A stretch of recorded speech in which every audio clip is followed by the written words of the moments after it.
Let's talk about Afghanistan and also another angle that you probably haven't heard of thus far. China is more than happy to see the embarrassment of the United States, but even more dangerously, they are now openly saying that the Taliban will be their friend. Russia is apparently going to have face-to-face meetings with the Taliban as well, seeing that they will then move into that column of potential adversary.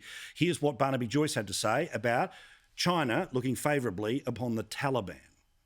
Chinese government have worked out some sort of deal with the Taliban. They've got a railway line that goes through there, and they want to get access to the port. I don't think anybody can deal with people who treat other human beings, women, other human beings, that cruelly.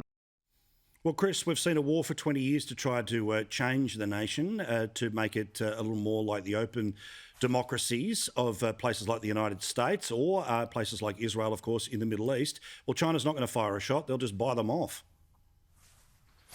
Yeah, that's the tragedy of it. China will want their resources and they'll try and extract what they can from the country. And I suppose the good news from that is in order to protect whatever mines or pipelines they have in place, they'll want order.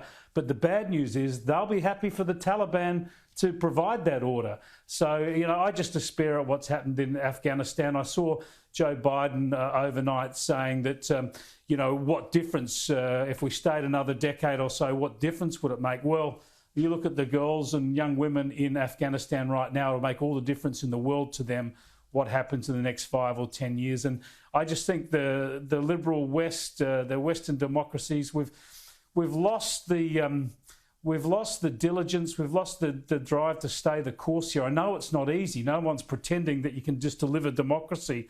But the point is you have to stay a number of decades. You have to stay a generation, because otherwise all those lives you've put in are wasted. Plus, it'll become a terrorist wasteland again. It'll come back to bite the West. It's not gone forever. So I just think we needed to tough these things out. It's the same in Iraq. I always draw, no situation is analogous, right? But after we won the Second World War, the US and the free world stayed in Western Europe. Absolutely. And they're still there now. And they stayed in Japan and South Korea and East Asia to preserve the peace. We've stayed 60, 70 years there.